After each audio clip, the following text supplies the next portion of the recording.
La période post-Tabaski est toujours dure à vivre au Sénégal. Cette année, les populations du Sud vivent en plein visage la précarité de ces moments, avec le manque total de provisions.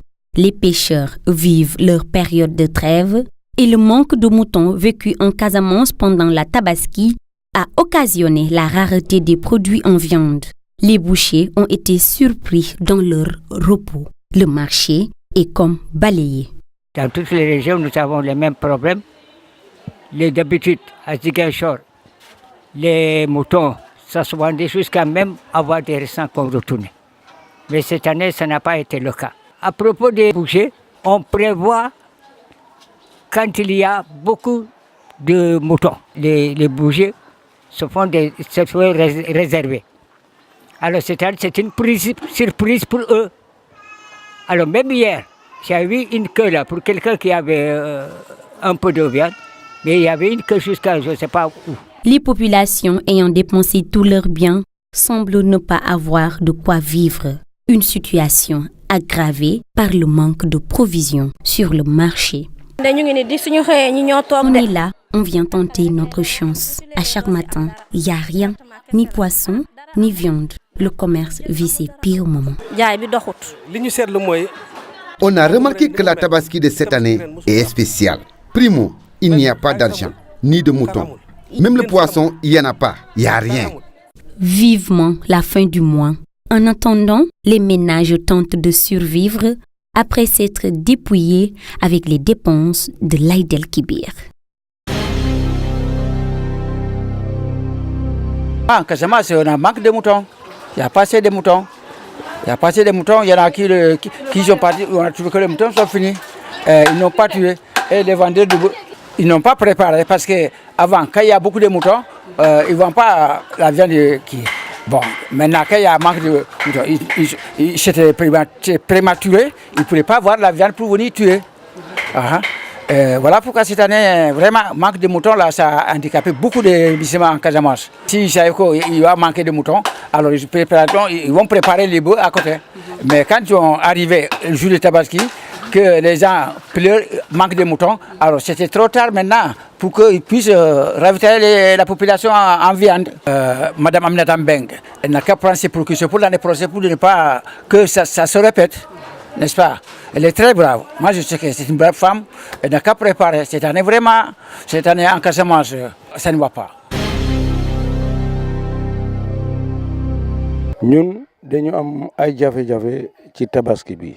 Nous avions eu beaucoup de difficultés avec la Tabaski. Nous demandons à l'État de prendre les dispositions pour nous mettre prochainement à l'abri de ces difficultés.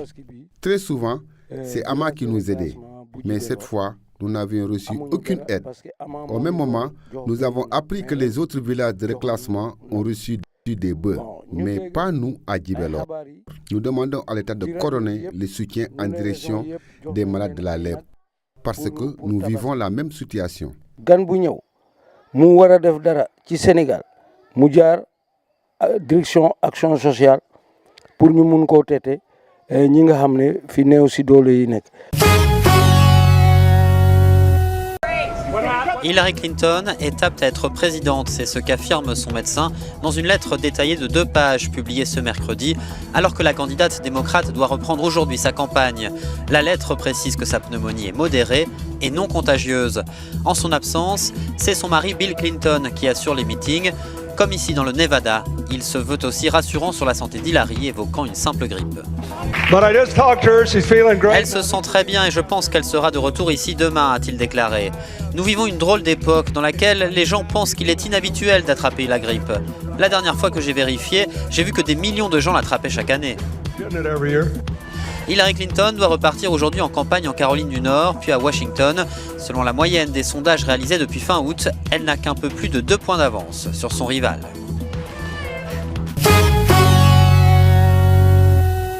Le projet de centrale nucléaire d'Hinkley Point a finalement reçu le feu vert du gouvernement britannique.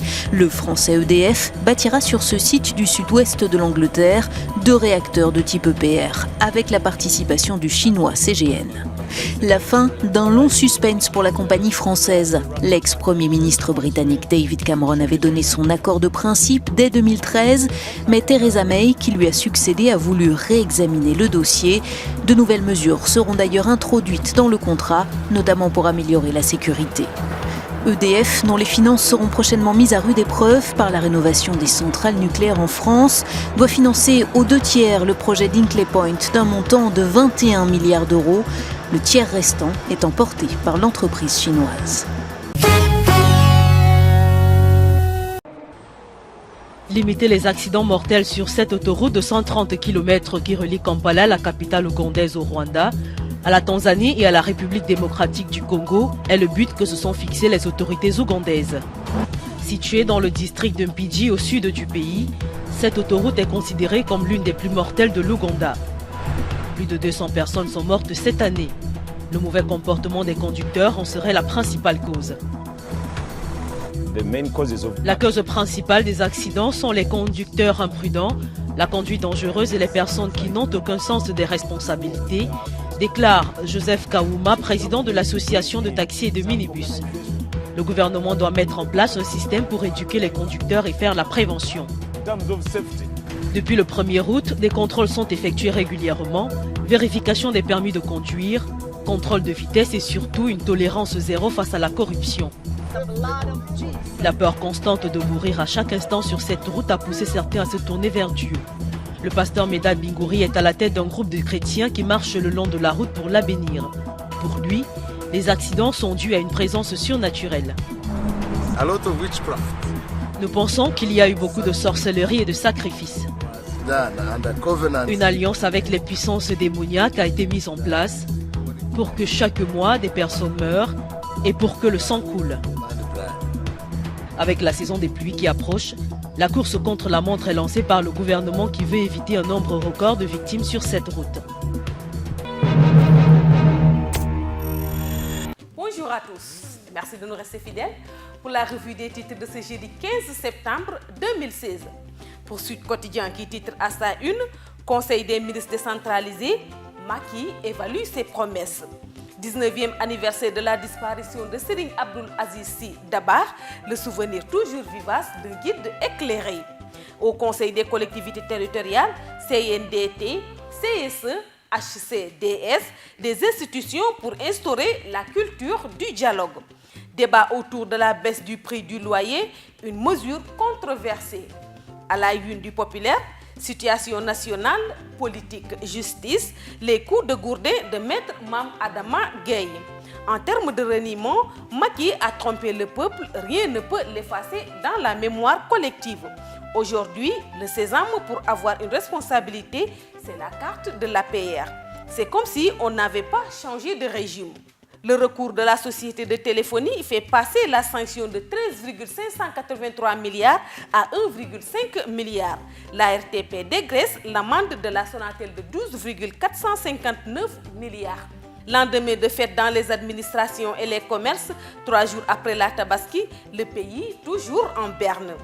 Sekou Omar Sidibé, alias Inspecteur Rock, comédien et maîtrisard en sociologie. Front Manko, Ouattou Sénégal, l'opposition dévoile sa stratégie. Bilan de soutien à Sonko, les travailleurs des impôts renoncent à leur grève. Pour Stade, le quotidien du sport qui titre à sa une, après son accident, Kouyaté et Ghana au chevet de soirée. On a confiance qu'il reviendra. Karambodj, un coup très dur à supporter. Pape Ndiaye quitte l'hôpital ce vendredi. Ici Ardia, sûr de réussir son retour à Nancy, physiquement, je suis au top de ma forme.